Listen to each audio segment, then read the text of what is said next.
Today I'm reacting to your wrestling hot takes. Hot Takes is a weekly video series where I give you all a platform to be able to voice your thoughts, whether they're good or bad, about the current state of professional wrestling. So if you want to be featured in next week's Hot Takes video, make sure that you're following me on X. I'm going to ask for your hot take on there every single Friday right after SmackDown. And as always, don't forget to subscribe to this channel, ring that bell for notifications. If you're a wrestling fan, I'm confident that you're going to fall in love with his YouTube channel because we always upload daily wrestling content. But if you want even more content, we've uploaded the review of this episode of Friday Night SmackDown. So we're going to be talking about Jacob Fatu, Drew McIntyre destroying CM Punk, the Money in the Bank qualifying matches, and more. Again, that's over on patreon.com/SantiZap. It's the top link in the description or the link over in the pinned comment. Come check it out. Also, the lights in the back are going to be having a rave this entire video. The programming is all messed up. I'll fix it for next video, but for now, my bad. But without further ado, let's read your stupid shit. WWE bringing Chad Gable back so fast as soon as next week not really ruins, but it stains the Wyatt Six Dangers element a little. Chad Gable looked like he got his head blown off, but then they bring him back from the dead as soon as a week. Okay, so I think that this could be a bit of a double-edged sword here. I do agree with you that I was expecting them to sell this injury a bit more. I was expecting Chad Gable to be gone for several weeks because of this attack to really sell the danger element that you're talking about of the Wyatt Six. However, I didn't want that to happen either because I didn't want Chad Gable to be removed from the Money in the Bank qualifiers because I think that he could end up becoming a really great Mr. Money in the Bank. So it was kind of a situation where we want our cake and eat it too. I want him to be involved with the Wyatt Six, but I didn't want him to miss next week because of this injury. So they're going to have to find this happy medium here. And also, the narrative that he was dead, to be fair, the WWE never even so much as alluded to Chad Gable or anyone being killed. It certainly looked like it, but the people that ran with the narrative that people were killed and that there was an actual loss of life was us, the crazy internet wrestling community fans. To be frank, like you said, it did look like this man was shot in the head by Uncle Howdy. So it's not a crazy thing that we ultimately latched onto. We've latched onto crazier, frankly. I don't know that it necessarily hinders or damages the Wyatt Six danger element, really. Not yet, at least. Because I would like to see the, I guess, impacts of the Wyatt Six attack be more mental as opposed to physical, because everyone in the roster is capable of maiming the person beside them physically. But the mental game, that's a different battle altogether, and that's the game that I would prefer to see the Wyatt Six actually play in the long term. Maybe this attack, maybe doesn't impact Chad Gable in the short term physically, but maybe it leaves him super messed up in the head, and that's where the long term effects come in. Jacob Fatu outshined Solo's entire WWE run so far within 4 minutes. I don't want to celebrate Jacob Fatu's debut by putting down Solo SIKOA, but also at the same time, it's hard to not at the very least have that conversation because Jacob Fatu legitimately looked like an uber megastar there, taking out the 3 biggest baby faces on Friday Night SmackDown, 3 of the biggest faces in all of WWE, and he did it incredibly convincingly. He actually looked like a Samoan werewolf. He actually looked like a legit super threat to the world of the WWE. And Solo, for all of their attempts to try and make him that, even by having him squash John Cena with 57 thumbs to the throat, it never landed the way that this 4 minutes of Jacob Fatu did. And I don't know if that's necessarily because Solo isn't the guy, or maybe Jacob Fatu really is just such a unique specimen, such a unique talent, and maybe that's what we need to be focusing on. The fact that Jacob Fatu is so incredible, not necessarily that Solo isn't good. But this was an absolutely unforgettable, amazing debut for Jacob Fatu. I think they found the perfect time and also the perfect week to bring Jacob Fatu as well when there are so many eyes on WWE on the back of the Wyatt Six stuff. I will say, because the bloodline, this current iteration, the bootleg bloodline, has not really felt dangerous, I think the addition of Jacob Fatu is so desperately needed that by osmosis, Jacob Fatu being involved in this version of the bloodline will actually help elevate Solo SIKOA and make him feel like a leader of an actually dangerous faction. So I'm more willing to have the conversation as to how we can make this a symbiotic relationship where they both benefit from one another, as opposed to focusing on one looking so much better than the other. But god damn it, what a debut from Jacob Fatu. He looked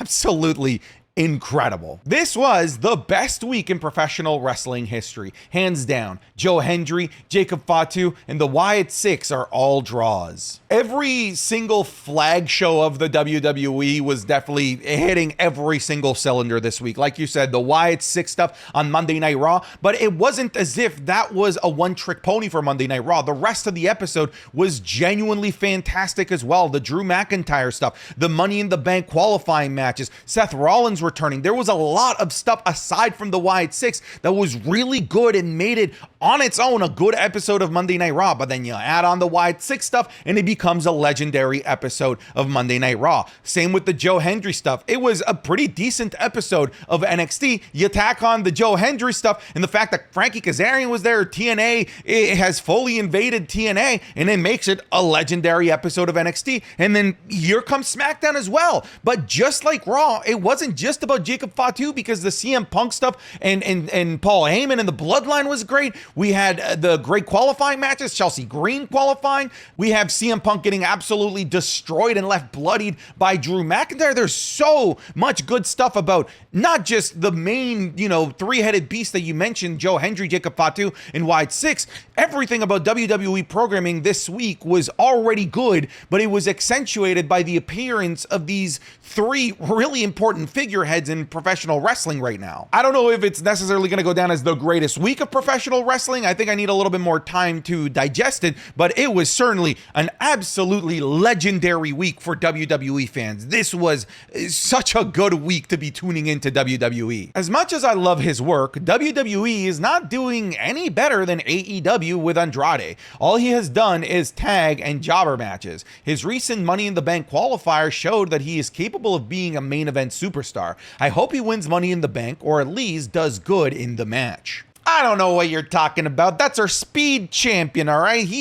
I'm just kidding, all right? The speed championship means nothing. I don't think that you're wrong. I think that you are right. It almost feels like the WWE didn't really have anything properly planned for Andrade when they brought him back for the Royal Rumble. It's like they wanted the Royal Rumble moment of him returning, but they weren't ready for what to do with him afterwards. It was so close to WrestleMania. They didn't really have enough time for him to develop his own proper storyline and feud for WrestleMania. So they had to interject him almost forcefully into the feud with LWO and Dominic Mysterio and Legado del Fantasma. He just sort of felt like an addition because of the sake that we needed to bring our little brother along for the trip, something like that. But I do hope that him winning Money in the Bank, potentially, right? Like if he could go on, win Money in the Bank, could really be the catalyst for a proper main event caliber run for Andrade, because he so desperately deserves it. He has the talent for it, and he can be a major Latino representation as well for Latin American viewers who love the WWE. But right now, as it stands, if I compare Andrade AEW's run to Andrade right now in the WWE, neither really really stands out. They're both sort of just meandering along. Jacob Fatu will outshine the whole bloodline unless he purposefully holds back. So yeah, I saw a lot about this, and so many people sent in this hot take that Jacob Fatu is going to outshine the bloodline, yada, yada, yada. I want to focus on the last little part that you said, purposely holding back. That's actually the thing that I'm the most concerned about, is the fact that if you look up any Jacob Fatu match on YouTube, and there are plenty, that man does some absolutely batshit crazy, unbelievably athletic things. I'm concerned that he's not going to be allowed to do a quarter of that. That was my biggest concern with Jacob Fatu coming into the WWE. But then they allowed him to go at full speed, Samoan drop Kevin Owens onto the steps, full speed spear Randy Orton through the barricade. When was the last time you saw Randy taking a bump like that from anybody? And then, of course, the insane splash from the top rope to the table on the outside. I don't think they're going to be holding Jacob Fatu back. At the very least, the way that he performed physically in that debut gives me no inclination that they're going to be throttling him or nerfing him. It looks like we've got maybe the full-powered Samoan werewolf, and that's what I'm really excited about. If that ends ends up outshining the whole bloodline? That seems like a bloodline problem. Get good, kid, as the Dark Souls players tend to say. Just elevate yourself to the Jacob Fatus of the world if you don't want to be outshined. That's the way that I see it. I don't think that we should nerf Jacob Fatu for the sake of helping somebody else look good. No, you, the one who doesn't look as good as Jacob Fatu, you should step your goddamn game up, in my opinion.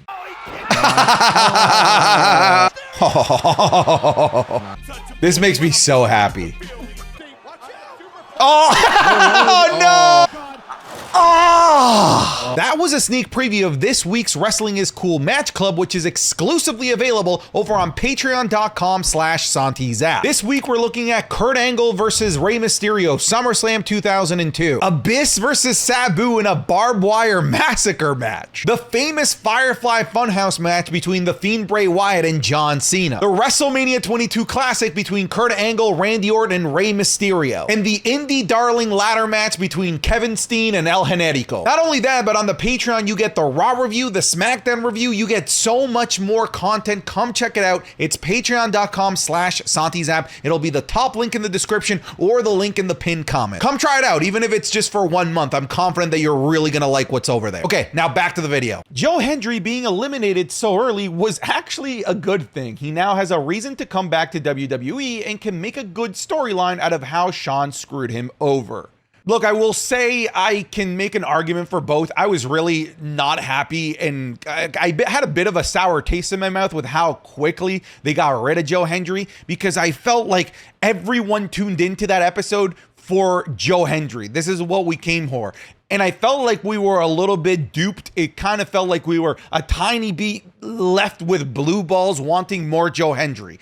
And then I realized that's what they wanted. They want us to want more Joe Hendry, and it works because now everyone is talking about when Joe Hendry is gonna get his back from Shawn Michaels. What show is he gonna appear on? Because he did say any show, anytime, just say his name and he'll appear. So it does leave everybody talking and wondering more about Joe Hendry. So mission accomplished, I guess, because the excitement for Joe Hendry is very genuinely palpable. The Wyatt Six debut was perfectly executed, perhaps the greatest debut of all time. I think it could go down as the greatest debut of all time, not knowing what they're going to be doing afterwards. But right now, as it stands, in terms of how impactful it was, there are very few debuts that I can actually properly compare this to. Maybe when the Outsiders, Razor Ramon and Kevin Nash jumped over to WCW, like that's the type of things that I'm having it to compare it to. The Nexus appearing in the WWE, maybe the Undertaker re-debuting as the Dead Man in WrestleMania 20. Like, I am comparing it to the biggest, most important debuts, the most impactful debuts in the history of the WWE.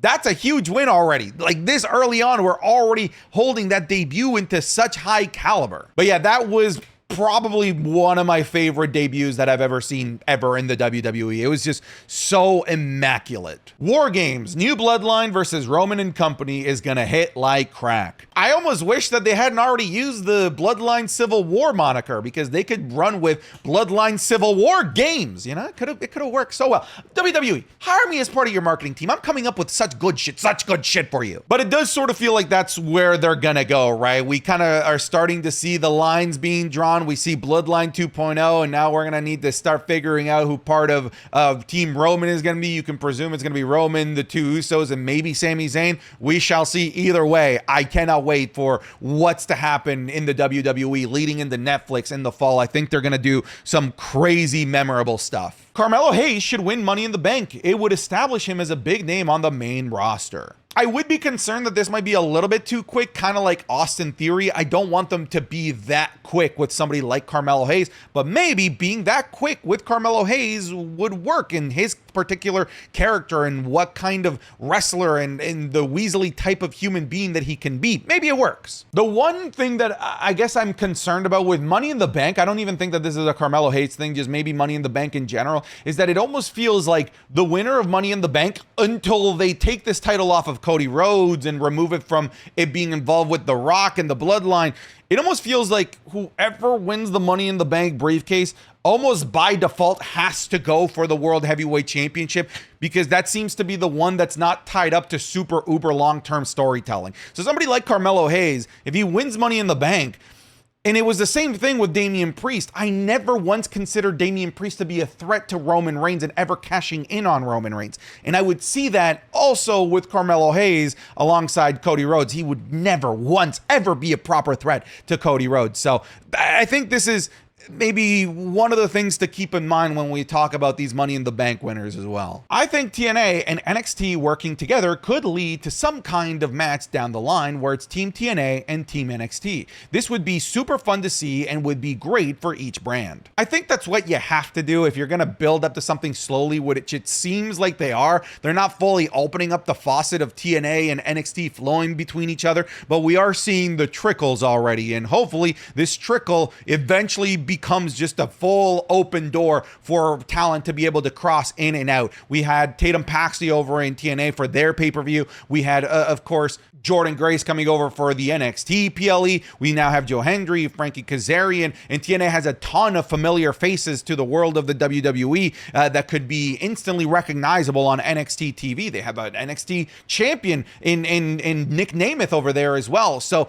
I think it just makes, this partnership just makes a lot of sense. And they have the perfect pay-per-view for this in NXT Worlds Collide. I think eventually it's going to happen, but I think it's going to be much slower than we would initially anticipate. This isn't going to be something like how AEW just does. This month is Forbidden Door. We're leading up to Forbidden Door. I think that it's going to be months and months and months of gradual buildup until we eventually get the big blow off. Chad Gable winning the Money in the Bank briefcase is the correct decision. He's shown that he has the wrestling talent and mic skills to be a main eventer, in my opinion. I don't know that it's the correct decision, but I don't think it's a wrong decision per se, because you're right. I think Chad Gable has demonstrated that he is more than just a great wrestler, that he is more than just an in-ring technician, that he can be a top-tier character in the world of the WWE.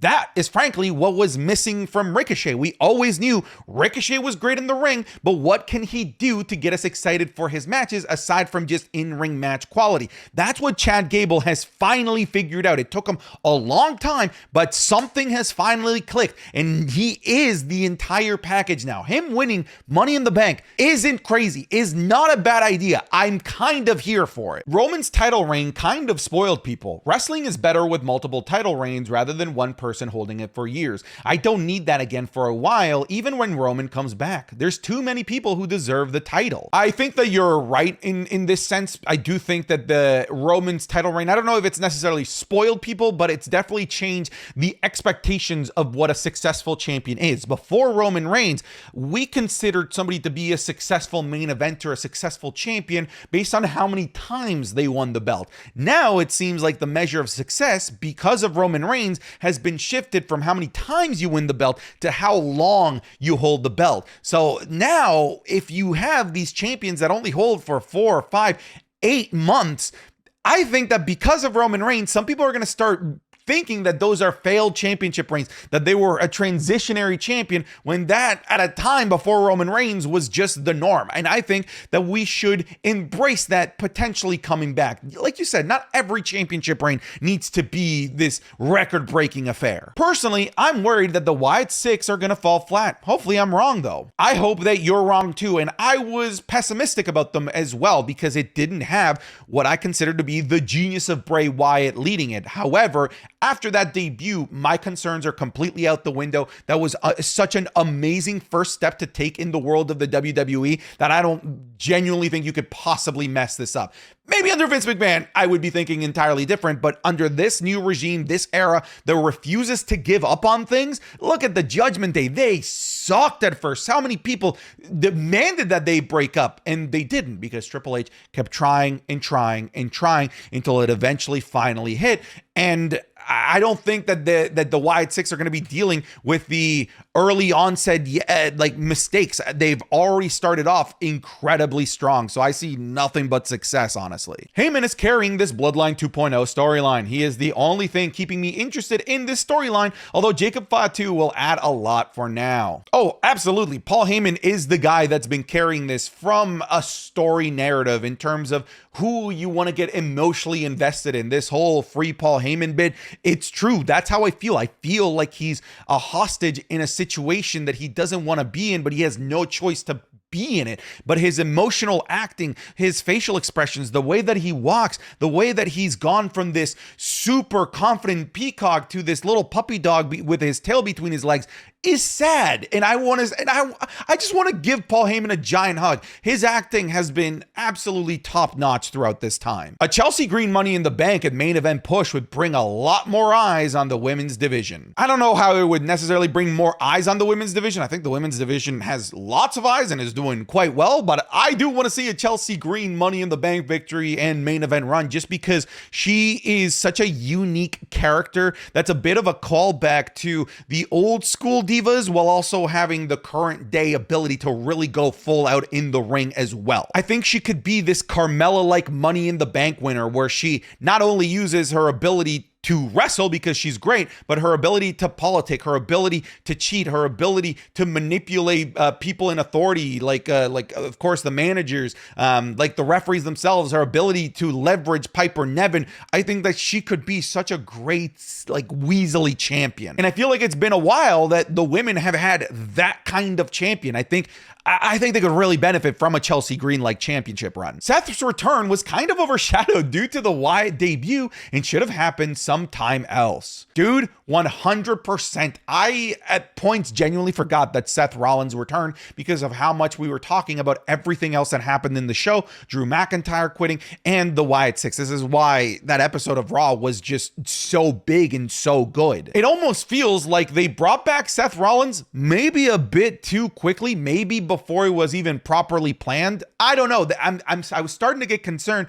that Damian was going to challenge Seth Rollins right then and there to take the title off of Damian because he was injured. I'm still not convinced that he's not injured. That spot where he got caught up on the ropes was just so nuts. But yeah, it did kind of feel like his return was completely overshadowed. And to me, it almost feels because it wasn't always scheduled for Seth Rollins to come back this quickly, because I really thought he was going to be after SummerSlam. I was at the show tonight in Chicago and Randy got a bigger pop than Cody did. Randy might be the most over babyface in the company. I don't think this is a Chicago thing. I've been kind of noticing that across every single arena that SmackDown goes in. Randy Orton gets monumental pops. People are singing his song from beginning to end. It is a thing of beauty to see. A lot of people are like, cannot wait for the Randy Orton heel turn to happen. I don't think that it can. I think that Randy Orton is at the point now where he's just so beloved and respected that no matter what he does, people are going to love him, adore him, cheer him, sing his song. So I think that eventually when we get Randy versus Cody Rhodes, it's going to be babyface versus babyface. All right, folks, thank you so much for sending in your hot takes. That's it. I'm done. Thank you for watching. Get out of here.